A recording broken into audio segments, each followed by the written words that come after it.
안녕하세요 여러분, 수익률 상승에 도움을 드리고 싶은 헬퍼입니다. 사실 어제는 미국 증시가 이제 꽤나 크게 상승이 있었습니다.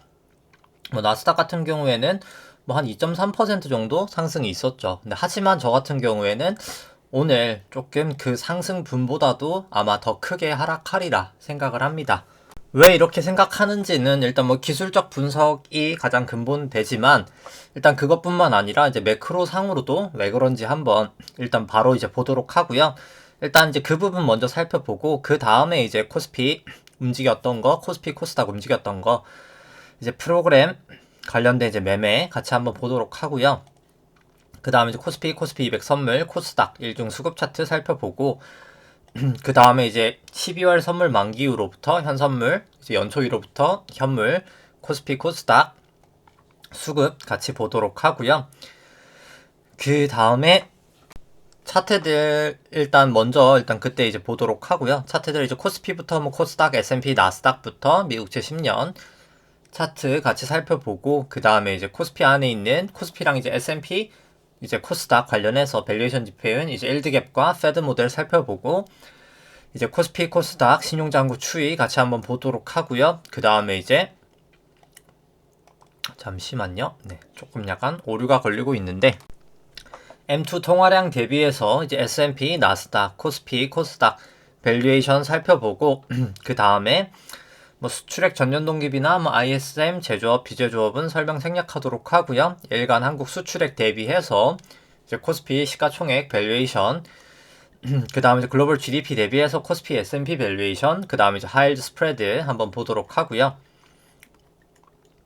일단 저는 증시를 이제 왜 매크로상 일단 빠지고 있는지 설명하고, 그 다음에 이제 나중에 차트 설명할 때 오늘 조금 정말 폭락할 가능성이 저는 꽤 크다 라고는 이제 생각하는 거를 좀 이유를 좀 같이 한번 보도록 하겠습니다. 그리고 이제 매번 말씀드리지만 제가 목이 안 좋아서 좀 목 상태가 안 좋은 거는 좀 양해를 부탁드리고요.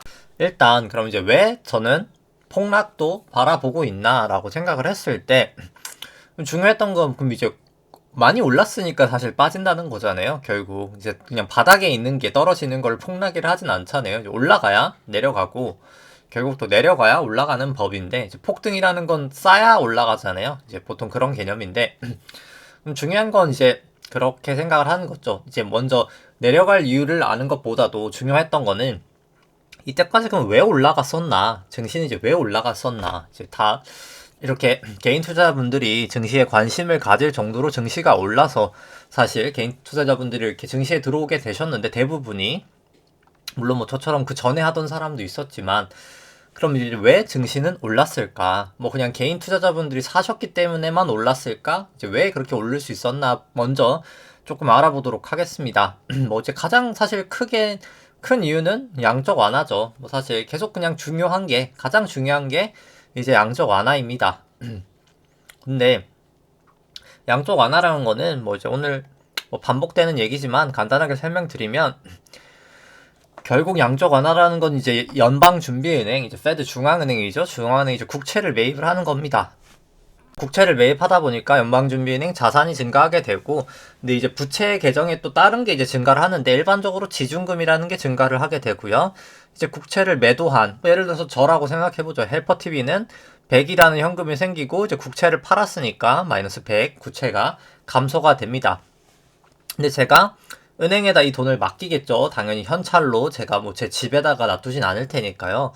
그럼 이제 은행은 예수부채, 이제 고객의 돈이기 때문에 부채가 100 생기고 현금이 100 생기겠죠. 이제 그거를 보통 은행들이 이제 연방준비은행에 맡깁니다. 그걸 이제 지준금이라고 하고요.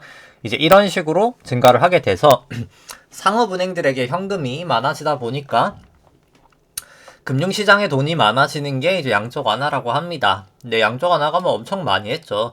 지금 연방준비은행 총 자산이 8.8조 달러입니다. 어마어마한 금액이죠. 코로나 이후로 거의 코로나가 한 이때쯤이니까 4.2조 달러에서 8.8조 달러니까 거의 4.6조가 거의 2년 만에 증가를 했다. 폭풍적으로 증가를 했다라고 보실 수 있고요. 이렇게 돈이 많이 풀렸다 보니까 이제 결국 은행에 예금이 엄청나게 많아진 거죠. 상업은행 예금이 증가하는 거라 했었잖아요. 이 보라 색깔 예금이 엄청나게 증가를 했고 그것 때문에 이제 예대율도 감소가 됐는데 예금이 이제 증가했기 때문에 중요했던 문제는 실질금리가 매우 감소를 할 수 있었던 겁니다. 그러니까 실질금리가 감소한다는 것 자체가 이 할인율에 영향을 미치게 되거든요. 결국 이제 주가란 그럼 뭐가 주가를 움직이나라고 생각을 해봤을 때 주가는 결국 실적, 당연히 실적 중요하죠. 실적과 향후에 대한 이제 성장률 그리고 이제 할인율의 함수입니다. 이게 이제 G, 그로스, 이제 뭐 보통 실적은 뭐 퍼라고 봐도 뭐 크게 무방하겠죠. 뭐 크게 상관없겠죠. 퍼. 근데 이제 퍼만이 중요한 게 아니라 성장률도 중요하고 할인율도 중요하다. 할인율 보통 R이라고 표현을 하고요. 근데 할인율이 이제 실질금리랑 거의 유사하다라고 보면 되고요. 근데 이제 그 할인율이 매우 낮아졌다 보니까 이제 1970년대처럼 지금 뭐 어마어마하게 낮잖아요. 마이너스거든요. 이 실질금리가. 뭐 그렇다 보니까 증시가 많이 날아갈 수 있었던 겁니다. 그냥 단순하게 밸류에이션만 뭐 살펴보더라도 잠시만요.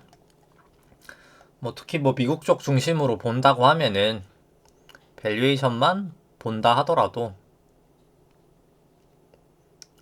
여기 있겠네요. 네. 퍼 같은 경우는 어차피 트레일링이기 때문에 퍼는 제외하고 그냥 PBR로 살펴보도록 하죠. 조금 더 이제 변동성이 작은 PBR로 봐도 뭐 거의 다 컨버블까지 와 있습니다. 지금 밸류에이션 자체가 2013년에 비해서는 2배도 더 넘게 상승을 했고요. 근데 이제 PBR이 뭐 높다고 꼭 고평가는 아니죠. 이제 수익성이 좋으면 PBR이 높아도 상관이 없습니다. 그럼 수익성이 또 좋아졌냐라고 하면 수익성 이제 ROE로 볼 수 있겠죠. 근데 수익성이 과거에 비해서 오히려 닷컴버블 때보다는 안 좋고 2013년도에 비해서도 지금이 그렇게 높은가? 라고 했을 때는 그렇게 큰 차이는 없는 겁니다. 근데 그런데도 증시가 이렇게 랠리를 할 수 있었던 것은 수익성도 안 좋고 밸류에이션 부담도 있지만 할인율이 낮았기 때문인 거죠. 근데 중요한 거는 이제는 할인율이 올라갈 수밖에 없고 실제로 올라가고 있기 때문입니다. 문제는 이렇게 실질금리가 올라가고 있는 추세가 이제 시작이 되고 있다는 거죠. 그럼 실질금리는 왜 올라가고 있을까가 어떻게 생각하면은 이제 저희가 이제 가려는 길입니다. 왜 실질금리는 올라가고 앞으로 더 많이 오를 수밖에 없을까? 라고 알면은 이제 부채 계정에 대해서 알아야 됩니다. 연방준비은행이 자산이 있다면 반대에는 부채가 있겠죠. 뭐 사실 방송을 자주 보시는 분들은 이제 정말 뭐 너무 반복해서 들으시긴 하겠지만 뭐 그만큼 사실 중요합니다. 지금 뭐 이거만큼 저는 뭐 지금 증시에서 중요한 게 없다라고는 봅니다. 근데 부채는 뭐 크게 이제 네 가지로 이루어지는데 이제 유통통화가 중앙은행이 그냥 발행한 진짜 이제 돌아다니는 달러, 이제 우리가 그냥 뭐 가끔 해외여행 가실 때 뭐 달러 들고 가실 경우가 있잖아요. 뭐 아니면 뭐 그냥 선물로 뭐 이제 달러 받을 때도 있는데 뭐 그 달러가 이제 유통통화라고 보시면 되고요. 지급준비금은 아까처럼 이제 은행이 가지고 있는 현금들을 연방준비은행에 맡긴 돈, 그냥 은행의 현금이다 라고 보시면 될 것 같고요. 재무부 일반계정은 재무부가 이제 미국 기재부라고 생각하시면 되죠. 기재부가 미국의 재무부가 재정정책을 하기 위해서 뭐 세금을 걷었거나 아니면 채권을 발행한 돈이다 라고 생각하시면 되고, 이제 리버스 레포는 이제 RRP라고 보통 많이 표현을 하는데 연방준비은행이 이제 단기 자금 시장에서 빌린 돈이다 라고 생각을 하시면 됩니다. 근데 뭐 좀 약간 이때부터 약간 뭔가 이상하죠. 이제 좀 약간 뭔가 구조가 조금 달라지고 있다는 거를 보실 수가 있습니다. 이 구조가 이제 달라지고 있는 원인 중에 가장 큰 하나는 대출이 증가하고 있기 때문입니다. 대출이 증가를 하고 있는 거죠. 대출은 이제 왜 증가를 할까라고 하면은 실물 경제가 코로나 이후로 급격히 감소를 하다 보니까 대출을 할 이유가 없었던 겁니다. 굳이 뭐 투자를 할 필요도 없었고 어디 뭘 살 것도 없고 뭐 금융시장에 대한 투자가 아닌 이상 뭐 사실 실물 경제에 대해서는 투자를 할 게 전혀 없었죠. 사실 실물 경제는 좋지 않았었으니까요. 근데 이제 올해 5월부터 경기가 개선됨에 따라서 대출 증가율이 이렇게 증가를 하게 된 겁니다. 근데 대출이 증가를 하다 보니까 은행이 더 이상 연방준비은행에 현금을 안 맡기게 되는 거죠. 왜냐면 이제 현금에 안 맡기고 그냥 대출을 하면 되니까요. 그래서 이제 대출 예대율 자체가 이렇게 증가를 하고 있고요.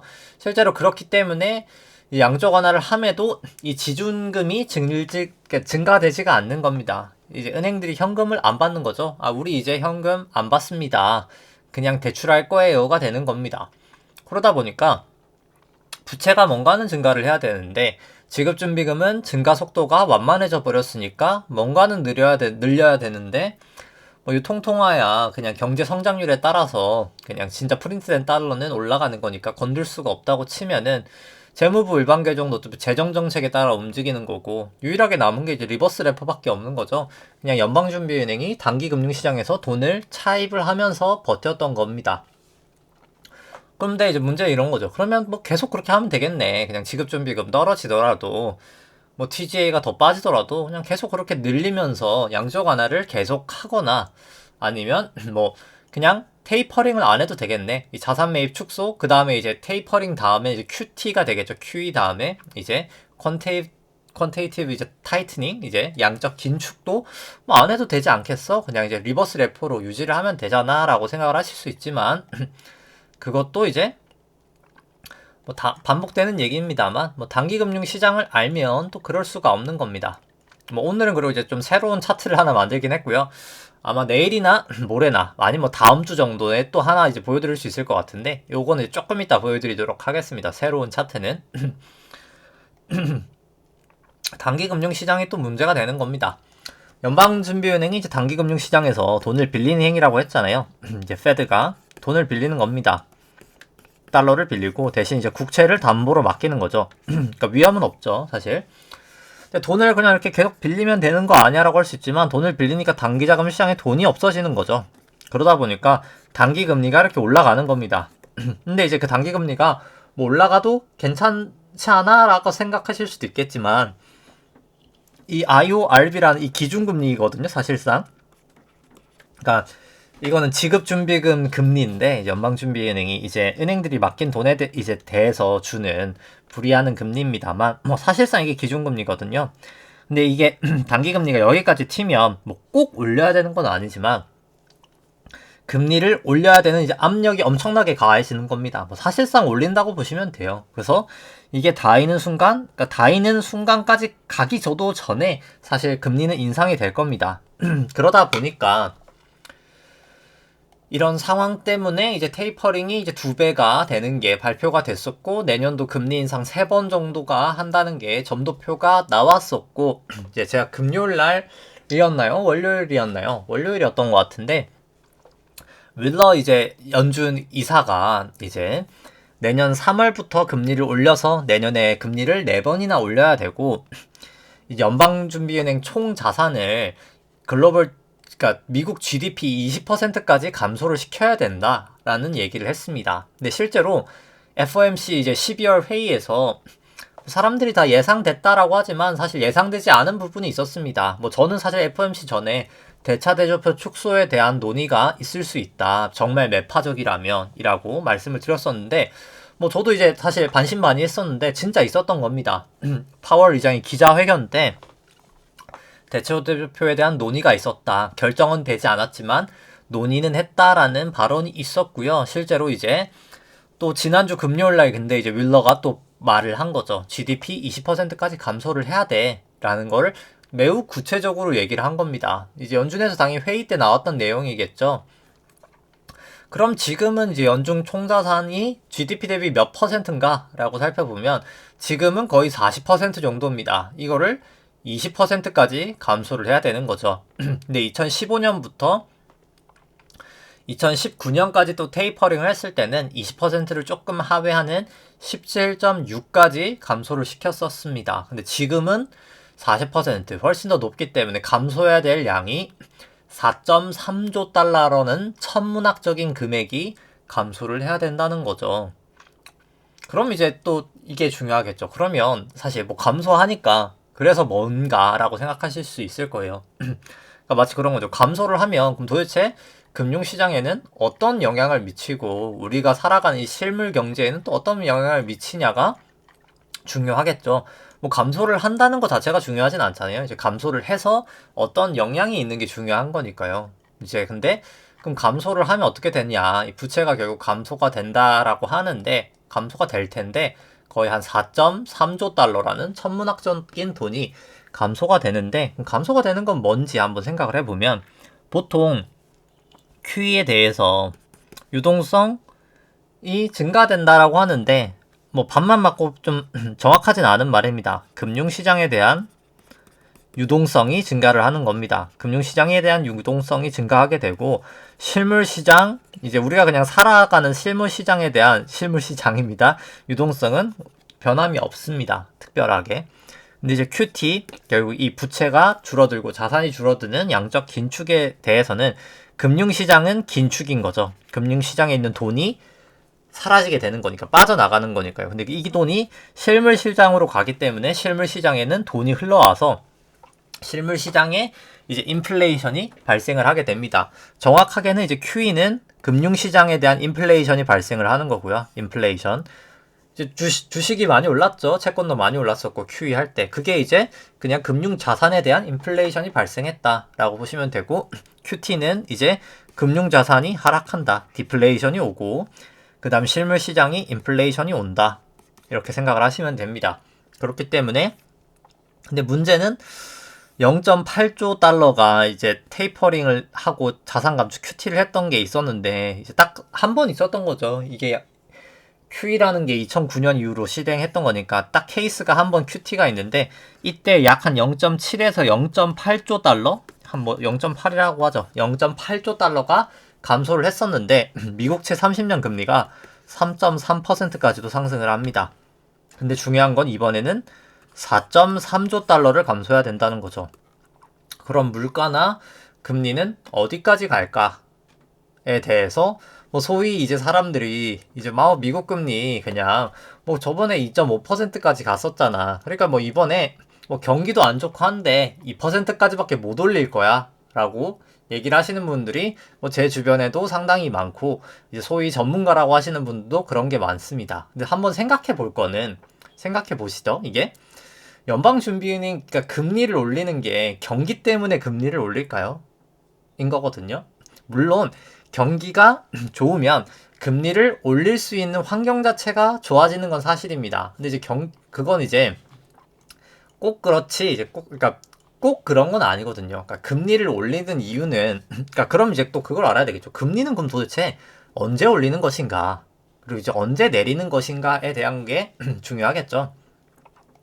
그럼 금리는 어디에 영향을 미칠까에 대해서도 중요할 겁니다. 근데 우리가 소위 말하는 그 금리는 기준금리죠. 그럼 기준금리는 어디에 영향을 미칠까라고 생각을 하면 미국 기준으로 얘기를 드리면 미국은 대출 금리들은 물론 이제 기업금융 대출들은 이제 리보 아니면 지금 이제 리보가 많이 바뀌어서 SOFR이라는 금리에 연동이 됩니다만 단기금리도 있지만 미국은 대부분 이제 모기지들이 많기 때문에 장기금리의 대출들은 연동이 됩니다. 그럼 이제 기존금리인 단기금리에는 뭐가 연동이 될까?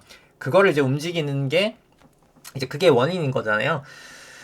그러니까 아까 보여드렸던 그 지급준비금, 이 지급준비금에 대한 이자가 움직이는 겁니다. 따라서 기준금리를 낮추는 거는 지급준비금이 실물경제로 흘러가라 이겁니다. 그냥 간단하게 이 쌓여있는 돈들이 실물경제로 흘러가세요. 돈이 풀려주세요. 라는 겁니다. 그러니까 결국 경기가 이제 팽창되게 유도를 하는 거죠. 그럼 기준금리는 또 언제 올릴까? 라고 생각을 하면 경기가 좋으니까 금리가 올린다는 건 사실 틀린 말입니다. 그러니까 정확하긴 정확하지 않은 말인 거죠. 금리가 올라가는 이유는 대출이 증가하기 때문에 이 지급준비금이 감소를 하게 됩니다. 쉽게 말해서 연방준비은행의 부채가 감소를 하게 됩니다. 그 부채가 감소를 하는데 결국 지급준비금 금리를 높여주면 감소폭이 작아질 거잖아요. 그거를 유도하기 위해서 금리를 인상을 하는 겁니다. 통화정책은 통화정책이지 경기정책이 아니거든요. 폴 볼커라는 이제 70년도에 이제 진짜 이제 그레이트 인플레이션이 어마어마하던 시절에 이제 의장을 하셨던 분이 그러니까 미국 기준금리를 20%까지 상승시키는 분입니다. 그분이 이제 얘기를 했던 이제 연설에 실제로 이제 들어보면은 뭐 제가 직접 듣진 않았죠. 제가 뭐 저때 태어나지도 않았었기 때문에 뭐 직접 듣진 않았지만 이제 기록이 있으니까요. 이제 그런 말을 합니다. 뭐 정부나 뭐 사실 전문가들은 경기가 침체가 된다고 해서 금리를 올리는 걸 두려워하지만 사실 그러다 보면 타이밍을 놓쳐서 나중에 이제 비용이 더 커진다. 그래서 이제 결국 본인이 이제 그렇게 강하게 올릴 수밖에 없었다라는 이제 약간 회고를 합니다. 근데 한번 생각해보면 지금이 딱 그 상황이죠. 뭐 경제 성장률 지금 5%가 넘는 상황에서 미국 같은 경우에는 뭐 우리나라도 3% 뭐가 넘죠. 그런 상황에서 이 상황에서도 경기가 안 좋아서 금리를 못 올린다라고 했을 때 그럼 언제 금리를 올릴 수가 있으며 이미 사실 경기랑 금리랑은 상관이 없고 뭐 어느 정도 상관은 있죠. 그러니까 왜냐면 경기가 어느 정도 좋아야 대출이 증가하긴 하니까요. 근데 이제 대출이 증가하는 상황에서 금리는 올릴 수밖에 없다는 거죠. 근데 또 더 중요한 거는 경기가 설사 안 좋아도 대출이 증가하지 않아도 이제 결국 금리를 올 수밖에 없는 거는 재정 정책을 한다는 거죠. 재정 정책을 하면 이 TGA가 이렇게 증가를 했다가 이 안에서 바로 감소를 하게 될 겁니다. 왜냐면 재정 정책에는 돈 뿌리는 거잖아요. 그러다 보니까 이제 연방준비은행 부채가 감소하면서 결국은 이 부채를 감소하는 걸 줄이기 위해서 이제 금리는 올릴 수밖에 없는 겁니다. 뭐 그런 걸 알기 때문에 연방준비은행이 다 일시적이다라는 인플레이션 일시적이다라고 계속 사실 거짓말을 해왔습니다. 뭐 너무나 거짓말일 수밖에 없었던 거는 뭐 사람들이 이제 믿으시는 분들도 사실 상당히 많았었지만 뭐 저는 계속 거짓말이라고 여러분들에게 많이 말씀을 드렸었습니다. 왜냐면 거짓말일 수밖에 없었던 게 뭐 제가 자세히는 얘기 안 드리겠지만 이제 올해 7월에 이미 SOFR 이제 IORB 금리 다 올렸었고요. 이미 OBP 상승을 했었고 이때부터 3번에 걸쳐서 이 RRP 1인당 한도를 1200달러까지 1200만 달러까지 다 상승을 시킵니다. 결국 이렇게 될 거를 연방준비은행은 다 알고 있었다는 거죠. RRP가 증가하는 것도 알고. 그러니까 마치 연준은 당연히 이제 거짓말을 계속 하고 있었지만 시장을 달래기 위해서 그냥 믿은 사람이 바보가 된 상황이 됐던 거죠. 근데 이제 중요한 거는 사람의 말이 중요한 게 아니라 행동이 중요한 거죠. 행동을 보고 있었다면 RRP 한도를 왜 자꾸 올릴까? 그리고 이제 IORB랑 이제 SOFR 금리는 왜 올렸을까?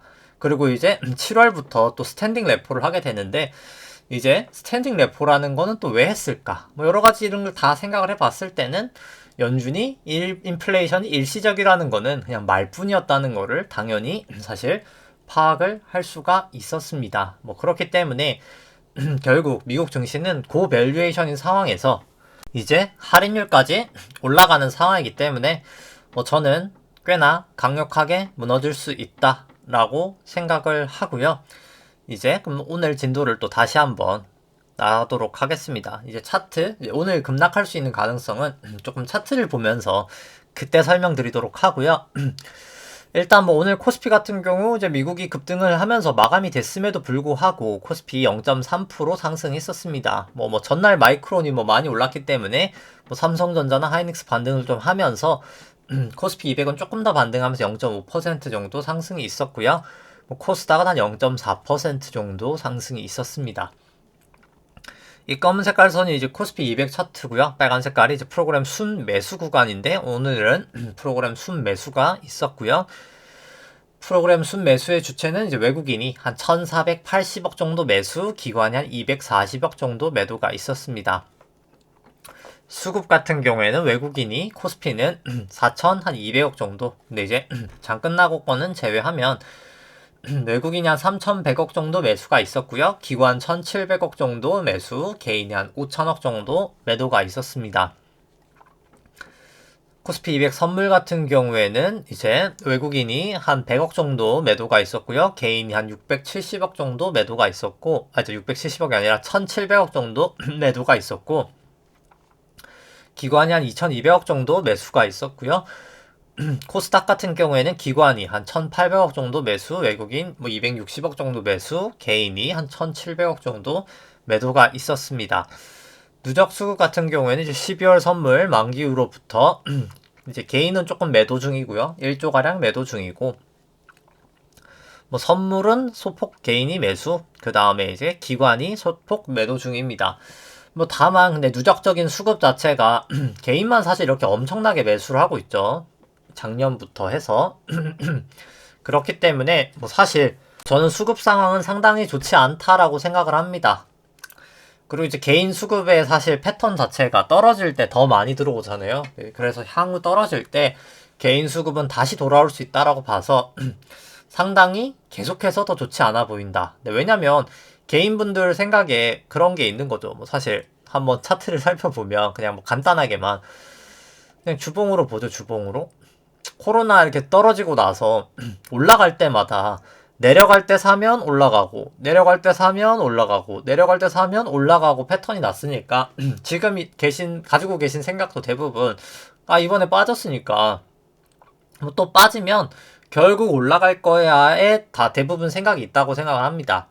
근데 과연 계속 그럴 수 있을까가 물음표인 거죠. 그럴 수 있을까? 이제 이 부분은 조금 이따 이제 밸류에이션이나 뭐 그런 걸 좀 보면서 그 다음에 차트 설명할 때 좀 보도록 하겠습니다.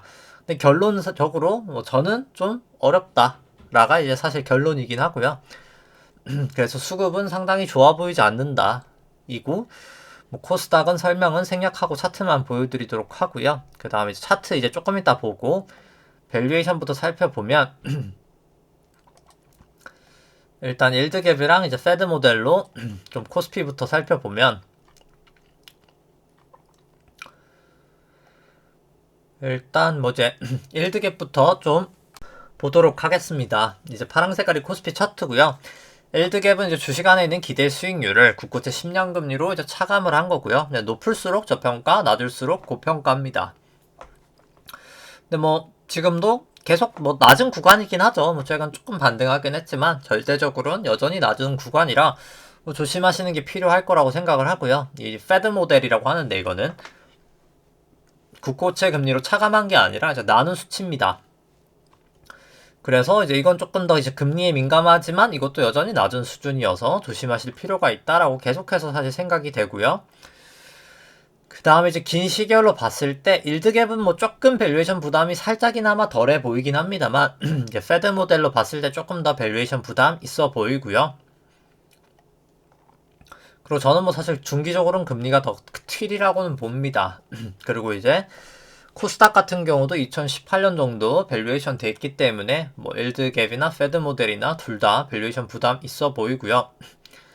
코스피랑 이제 S&P 같이 돼 있는 걸 살펴봤을 때 이격이 조금 나긴 합니다만 뭐 결국에는 저는 이제 미국이 더 빠진다고 봅니다. 왜냐면 이제 미국이 그럼 왜 밸류에이션이 더 좋았을까? 이제 고평가를 받을 수 있었을까라고 하면은 양적 완화랑 이제 뭐 자사주 매입의 두 가지의 영향이겠죠. 이제 양적 완화를 했던 거는 다 이제 미중 패권 전쟁을 승리하기 위해서였고 이제는 사실상 승리를 했고요. 뭐 중국이 지금 뭐 매크로 쪽을 보시면 거의 지금 불구 상황이 돼버렸기 때문에 이제 중국에 대한 사실상 이제 그냥 정말 하얀 수건을 던지지 않았을 뿐 이미 이제 중국은 패배를 했고 미국이 이미 승리를 한 상황이고요. 사실상 거기다 뭐 자사주 매입도 이제 결국 인프라 법안 통과가 되면 자사주 매입 금액이 1%에서 3% 정도 소득세를 또 매기려고도 하고 이제 거기다가 이제 테크주들 대부분이 재무 구조 자체가 이제 안 좋아졌습니다. 자사주 매입을 너무 많이 했어가지고.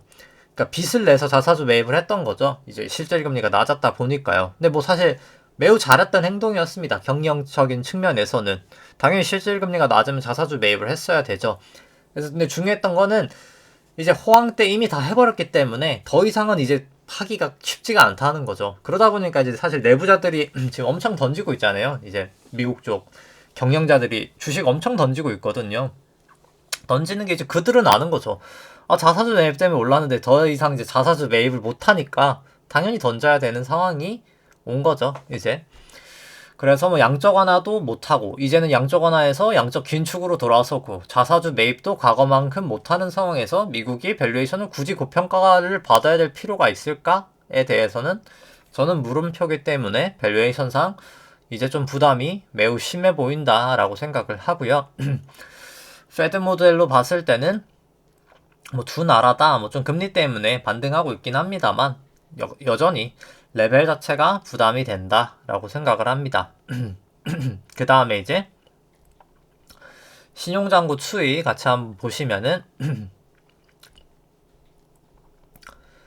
신용장고 추이 보시면 이제 코스피랑 일단 뭐 코스닥 같이 합산되어 있는 거 살펴보시면 23조 2천억으로 살짝 감소를 했습니다. 그러니까 여전히 뭐 높은 레벨에서 그러니까 빠지고 있는 추세는 계속 유지가 되고 있는 거죠. 그래서 상당히 부정적으로 보인다라고 생각을 하고요. 신용장고를 이제 코스피 시총으로 나눈 수치도 고점을 찍고 이제 빠지고 있는 추세이기 때문에 저는 상당히 좋아 보이지 않는다라고 생각을 합니다. 신용장고 증감 속도도 떨어지고 있는 추세인 거죠.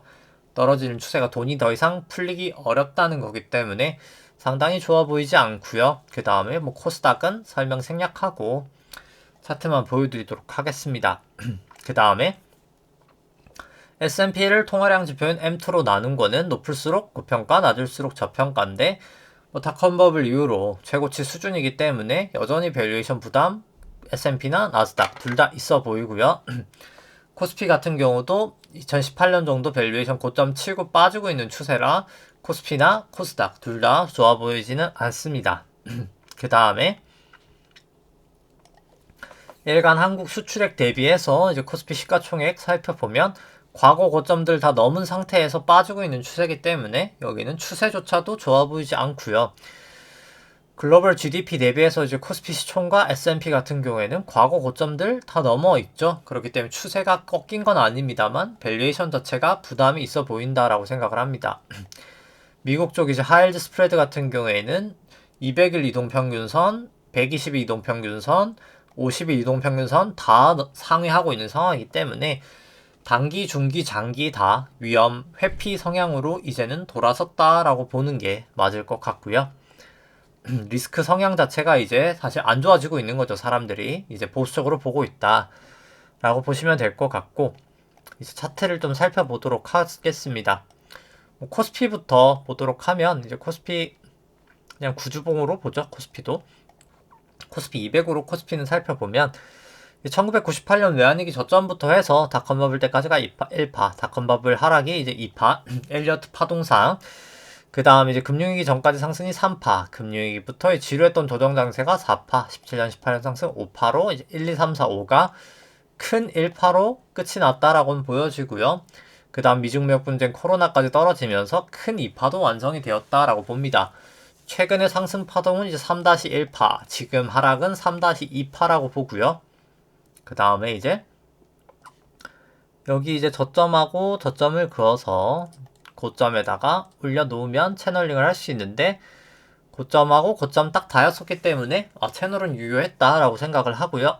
그래서 여기가 3-1이고 그 다음이 3-2라는 거는 좀 알 수 있었던 것 같습니다. 그 다음에 이제 마지막 3-1이랑 3-2 살펴보면 이제 코로나 저점부터죠. 여기까지가 1파, 여기가 2파, 여기가 이제 3파, 여기가 4파, 여기가 5파 고점을 쳤었다라고 보고요. 여기 이제 2파랑 4파 저점을 이렇게 그어서 3파 고점에다가 올려놓으면 채널링을 할 수 있는데 고점하고 고점 다인 걸 봤을 때 채널은 유효했다라고 보고요. 여기 채널 깨질 때, 여기 깨질 때 뭐 두 번의 매도 기회가 있었다라고 보여집니다. 그 다음에 여기가 A파로 내려가고 지금 이제 B파로 올라갔다가 여기까지 C로 A, B, C로 크게 A로 빠졌다라고 보고요. 이 파동도 이제 5파랑 B파를 그어서 똑같이 A파 저점에다가 올려놓으면 여기도 저점 잘 닿았었기 때문에 채널은 유효하지만 유효했었고요.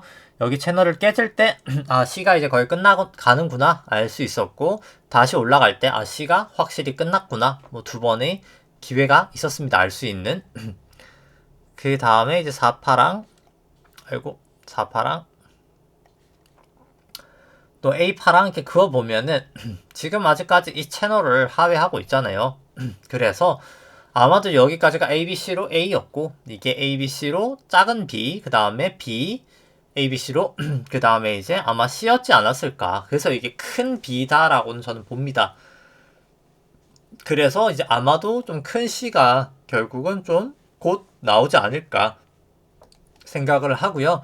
뭐 괴선상으로도 여기 이제 구름대를 지금 넘지 못하고 있고 전환선도 오늘 하회를 한 상황입니다. 뭐 주가는 오늘 반등하긴 했습니다만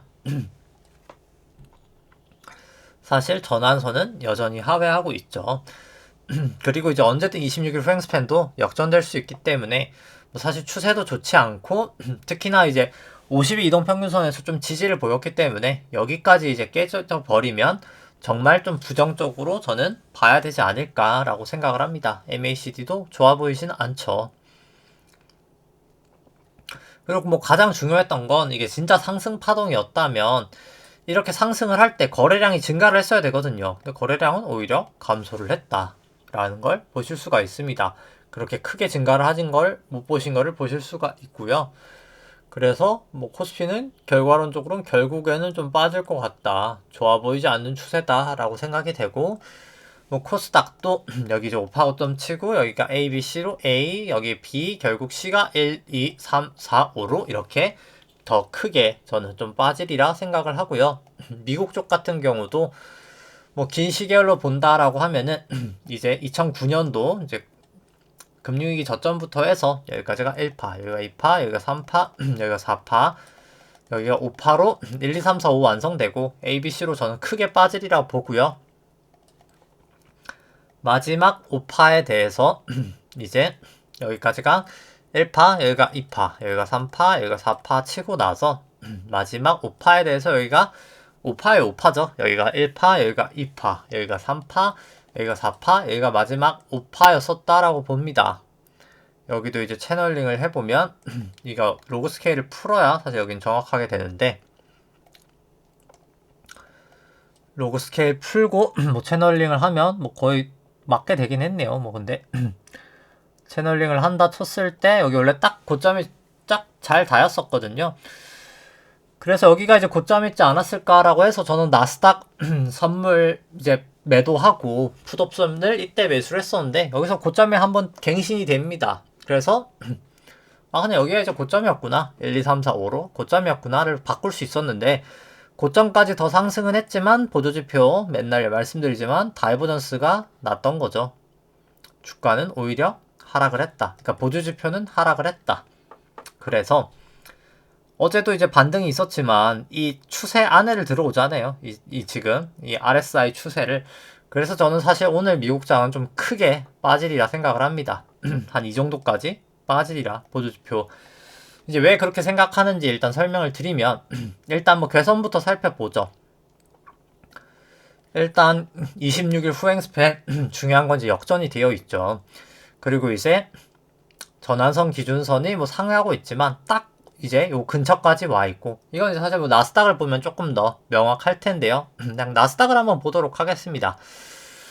나스닥을 한번 보면은 일단 뭐 거래량 얘기를 또 안 했었는데 아까 보조지표 다이버전스 났던 거 있었고 거래량도 하락할 때 주가 하락할 때 거래량 증가 주가 상승할 때 거래량 감소 주가 다시 하락할 때 거래량 증가라는 전형적인 천정 패턴에서의 거래량 나오고 있습니다. 주가를 상승할 때 오히려 거래량 감소 어제 급등은 했지만 거래량은 더 감소했죠.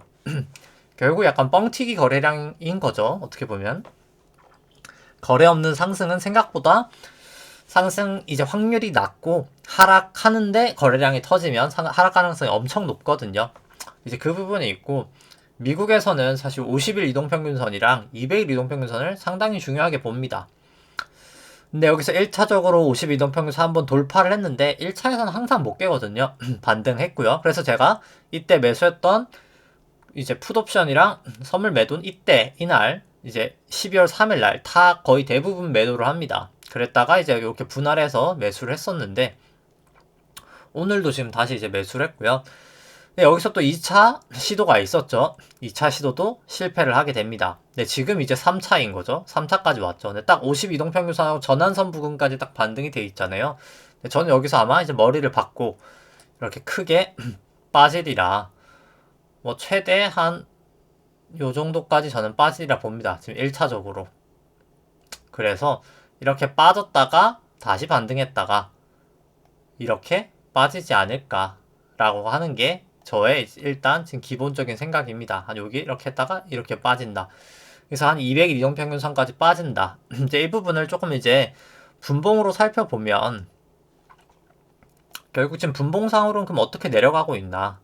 가 중요한 거겠죠. 여기가 5파 고점인 곳이고 여기가 이제 A, B, C로 A파가 떨어졌고 이게 이제 A, B, C로 B파가 올라갔고 그 다음 1, 2, 3, 4, 5로 C가 떨어지면서 이게 이제 큰 A가 된 거고요. 그 다음에 이제 A, B, C로 이제 B까지도 완성이 됐고 원래 같은 경우에 제가 이렇게 반등을 안 했으면 C에 1, C에 2, 3에 1, 3에 2라고 봤는데 어제 넘었기 때문에 그럴 수가 없는 겁니다. 그럼 이제 어떻게 봐야 될까라고 하면 두 가지 안을 어제 설명드렸었죠. 그제랑. 그 두 가지 안 중에 하나인 겁니다. 결국 그냥 여기까지가 1파인 거고요. C에 1파고 지금이 이제 C에 2파였던 겁니다. 그러면 그럼 이게 계산치에 맞는가라고 참 기입을 해봤습니다. 실제로. 그럼 여기 1파랑 2파를 딱 넣었을 때 2파 추정치가 얼마였을까라고 하면은 약 15,900에서 한 16,082 정도였는데 이번에 그럼 반등이 어디까지 했을까라고 생각을 하면 거의 딱 15,986인 거죠. 딱 2파 계산치 거의 근처까지 온 겁니다. 거의 정확한 근처까지 온 겁니다. 그래서 저는 뭐 조금 반등이 더 있을 수는 있어도 요 언저리에서 왔다 갔다 하리라 생각을 하고요.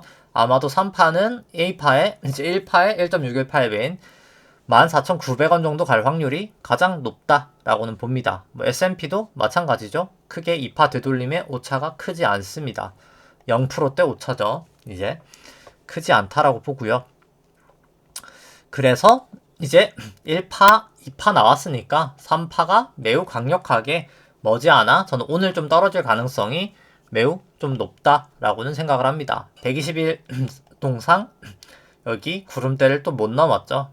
뭐 넘어간다라고 하면 얘기가 좀 달라지겠습니다만 넘지 못했기 때문에 좀 조심을 하셔야 된다라고 생각을 하고요. 결국 이제 비트코인 같은 경우도 여기가 이제 5파가 끝이냐 1, 2, 3, 4, 5로 여기가 마지막 5파의 끝이냐 아니면 5의 1이냐인데 더 중요한 건 이제 여기가 고점을 넘냐겠죠. 넘으면 그때 매수를 하고 넘기 전에는 보수적으로 봐야 된다. 더군다나 괴선들 지금 다 모여있고 120일, 200일 이동평균선 근처에 있는 상황에서 굳이 뭐 매수를 할 필요는 없다라고는 보여집니다. 전 전고점 넘고 사는 게 맞다라고는 보여지고요. 변동성 같은 경우에 이제 하락을 하면서 구름대 밑으로 내려오긴 했습니다만 일단 여전히 26일 프랭스팬 호전되어 있고 122동평균선 방향은 위로 가면서 일단 아직까지 지지선인 122동평균선 깨지지 않았기 때문에 여기가 깨지기 전까지는 저는 계속 조심을 하시는 게 필요하지 않을까 생각이 되고 뭐 필라델피아 반도체 지수도 반등은 했지만 기술적인 반등일 가능성이 저는 높다라고는 보여집니다. 니케이 같은 경우도 반등했어도 반등 폭도 크지도 못했고 결국 기준선 방향 이제 내일부터 하락을 할 겁니다.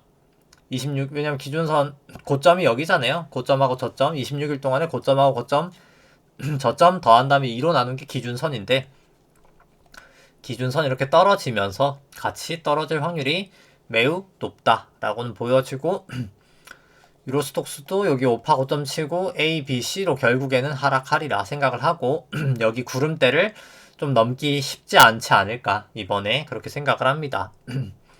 그 다음 이제 항생 같은 경우도 뭐 계속 하락 추세기도 하고 뭐 중국 쪽은 저는 여러 가지 이유로 뭐 사실 전에 설명드렸기 때문에 설명은 생략하도록 하고 좀 부정적으로 보고 있습니다. 항생이든 상해종합이든 부정적으로 보고요. 뭐 그나마 항생은 추세 자체는 기준선 위여서 뭐 그렇게까지 문제는 없지만 좀 부정적으로 봅니다. 저는 중국 쪽은 달러 인덱스도 볼린저 밴드 지금 상당히 모여 있잖아요. 저는 그래서 사실 지금 금리가 올라가고 있는데 이 금리가 올라가는 발로 좀 약간 증시가 문제가 되지 않을까라고는 보고 있습니다. 그러니까 결국 금리가 올라서 달러 인덱스도 올라가고 증시도 올라가고 실질금리도 올라가는 그런 장이 좀 나타나지 않을까 좀 중기적으로 그렇게 보고 있고요. 결국 일단 방향성 자체는 달러 인덱스는 위든 밑이든 일단 튈 것 같습니다. 뭐 원달러도 마찬가지고요. 달러도 마찬가지고 뭐 WTI도 이제 결국 볼린저 밴드 모여 가고 있어서 위든 밑이든 칠 건데 여긴 여기를 깼어가지고 여기가 185 보이는 부분을 깼어서 좀 하방일 가능성도 저는 있다라고는 보는데 일단 200일 이동평균선까지는 올라와서 여기를 뭐 넘어가면 뭐 일단 좀 그래도 한번 더 지켜보자 인 것 같은데 일단 추세가 아직은 좋아 보이진 않습니다. 금 같은 경우는 실질금리랑 반대로 움직이고요. 근데 실질금리 결국 올라갈 수밖에 없는 거죠. 실물 경제가 좋아지면서 대출금이 나가기 때문에 그렇기 때문에 결국 실질금리 올라가서 금은 내려가리라 생각을 하고요. 실질금리 한 1에서 2 될 때 그때 이제 금을 좀 공격적으로 사야 되지 않을까 싶습니다. 국고채 금리가 그래서 조금 반등할 수 있다라고는 저는 보여지고요. 미국채 금리도 뭐 마찬가지입니다. 좀 결국 반등하지 않을까 그렇게 보고 있고요. 그 다음에 이제 키스코홀딩스는 일단 뭐 아직까지 전환선 기준선 다 밑에 있기 때문에 그리고 26일 프랭스팬도 역전되어 있어서 추세가 좋지 않습니다. 일단 추세가 좋지 않고요. 현재 주가 같은 경우에는 14,950원 정도 되고 나머지 실적 전망치 이 정도 나온다라고 했을 때 뭐 사실 밸류에이션 상으로는 한 71,000원까지도 갈 수 있는 회사거든요. 왜냐면 보유한 현금만 해도 시총 2,760억이지만 현금만 4,800억입니다. 충분히 현금만도 못한 상황이지만 실적도 그렇고 뭐 퍼가 뭐 2.4배 뭐 높게 잡아야 3.7배밖에 안 되거든요. 근데도 이제 저평가가 되어 있는 거는 그냥 대주주가 지금 현금을 그냥 통장에 쌓아놓고 아무것도 안 하고 있는 거죠. 주주 환원 정책도 안 하고 아무것도 안 하고 있기 때문인데 근데 어차피 결국 이제 뭐 내년 안에는 어차피 지금 주식담보대출 400억 받은 게 있어서 대주주들이 어차피 그걸 갚기 위해서 어차피 회사에서 돈을 뽑기는 뽑아야 될 거거든요. 뭐 유상감자를 하던 뭐 어떤 방식이 됐던 아니면 주가를 올린 다음에 물납을 하던 뭐 지분 매각을 하던 뭐 어떤 방식이든 간에 어차피 회사에서 돈은 뽑아내야 될 텐데 어차피 그걸 하면서 원치 않더라도 강제로 주주환원 정책은 나타나리라고 봐서 왜냐면 이제 그러기 위한 주식 분할을 한번 했었고 이미 그 다음에 이제 자사주 매입도 했었고 앞에 선제적인 조건들은 다 선결 조건들은 다 해놨거든요. 이제는 정말 딱 주주환원만 하면 돼서 뭐 결국 뭐 아무리 늦어도 내년엔 하지 않을까 뭐 그렇게 봅니다. 뭐 여기 또 이제 뭐 장기 추세 같은 경우에는 보면은 일단 전환선 기준선 다 하회를 했기 때문에 일단 지금 당장은 추세는 좋아 보이지 않는다. 여기도 이제 3주봉으로도 일단 52동평균선에서 지진을 보이긴 했지만 일단 아직은 추세가 좋아 보이지 않는다. 추세만으로는 여전히 아직 좋진 않다라고는 보여지고요. 현대해상 같은 경우에는 일단 전환선 기준선 상회하고 있기 때문에 추세가 그렇게 좋은 건 아니고 그러니까 그렇게 나쁜 건 아니고요. 이제 26일 프랭스팬 호전되면서 구름대를 좀 일단 넘어야 된다라고 생각을 합니다. 근데 뭐 일단 여기도 밸류에이션 상으로는 충분히 매우 저평가가 되어 있다라고는 생각이 되고요. 그 다음에 우리 금융지주 같은 경우에는 일단 뭐 외국인 수급이 여기 워낙 좋다 보니까 뭐 잘 반등은 하고 있긴 하고요. 뭐 전환선 기준선 다 호전되어 있고 근데 26일 프랭스팬이 아직까지 호전되진 못해서 요게 이제 호전되는 게 일단 좀 중요해 보인다라고는 생각이 됩니다.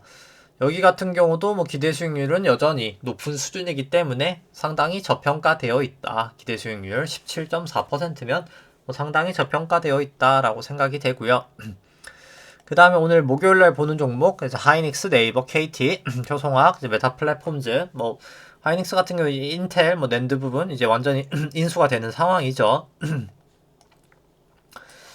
하이닉스 같은 경우 현재 주가 12만 7천원 정도 되고 나머지 실적 전망치 이 정도다 라고 했을 때 뭐 저는 밸류에이션 부담이 조금 없는 것처럼 나오지만 이제 여기는 워낙 실적 변동성이 크기 때문에 삼성하고 다르게 여긴 반도체밖에 안 하잖아요. 그래서 변동성이 워낙 커서 절대가치 평가로는 항상 원래 디스카운트를 받고 있다. 그리고 사실 그게 맞는 것 같다. 변동성이 너무 커서 뭐 그렇게 생각이 되고요. 상대가치 평가로 봤을 때는 절대가치 평가가 아니라 하이닉스 같은 경우에는 이제 한 기대 수익률이 한 10% 정도 되면은 조정을 보였었는데 뭐 이번에도 거의 뭐 한 10.5 이 정도 되고 나서 조정을 나타냈었고요. 주가가 이렇게 빠졌었고 근데 지금이 그럼 조정이 끝이 났냐라고 생각을 해봤을 때 뭐 사실 기대 수익률이 과거 20%도 넘은 상황이 있었기 때문에 지금 기대 수익률을 봤을 때 지금이 저평가인가에 대해서는 아직까지는 물음표기는 합니다. 뭐 그래서 저는 좀 보수적으로 보는 게 맞지 않을까. 바닥 때부터 그냥 계속 뭐 저는 굳이 무리할 필요는 없다라고 생각이 되고요. 하이닉스 지금 반등을 했던 게 그냥 아마도 저는 여기 O파고 여기 그냥 A파고 B의 반등일 확률이 높지 않을까 생각을 합니다. 그냥 밸류에이션 봤을 때 뭐 그렇게까지 저평가는 아닌 것 같다인 것 같고요.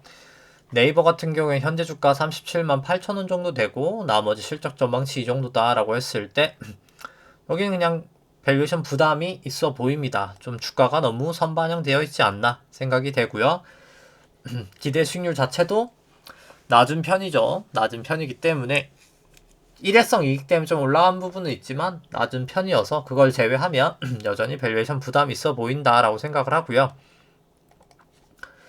그 다음에 이제 네이버 같은 경우에 여기 뭐 추세도 꺾였죠. 사실 추세도 꺾였고 저항선 기준도 다 역전되어 있고 9일 26일 횡스팬 뭐 다 역전돼 있어서 좋아 보이지 않고요. 전혀 굳이 뭐 사실 들어갈 필요 없어 보인다 라고 생각을 합니다.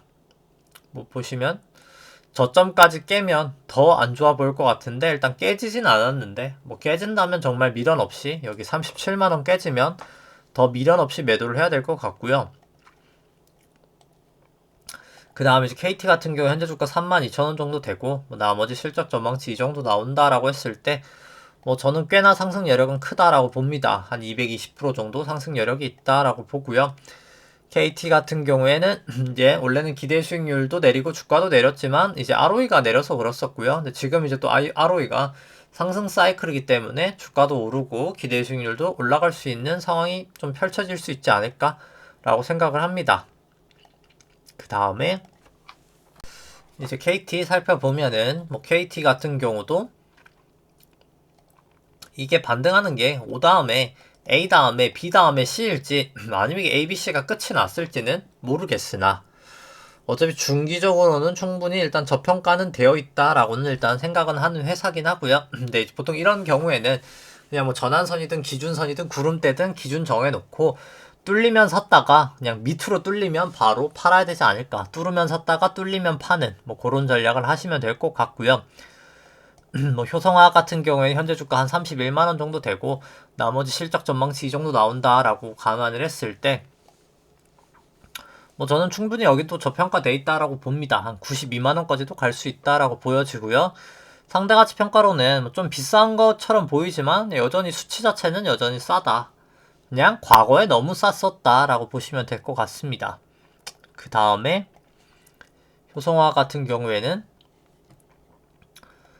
그냥 B일 수도 있겠다라는 생각도 들긴 합니다. 여기 O고 A고 그냥 B고 그럴 수도 있어서 좀 조심할 필요성은 있어 보입니다. 그냥 이왕 살 거면 그냥 아예 구름대까지 좀 넘고 사는 게 맞지 않을까 이제 그렇게 생각을 하고요. 구름대라도 좀 넘고 사는 게 맞지 않을까 생각을 합니다.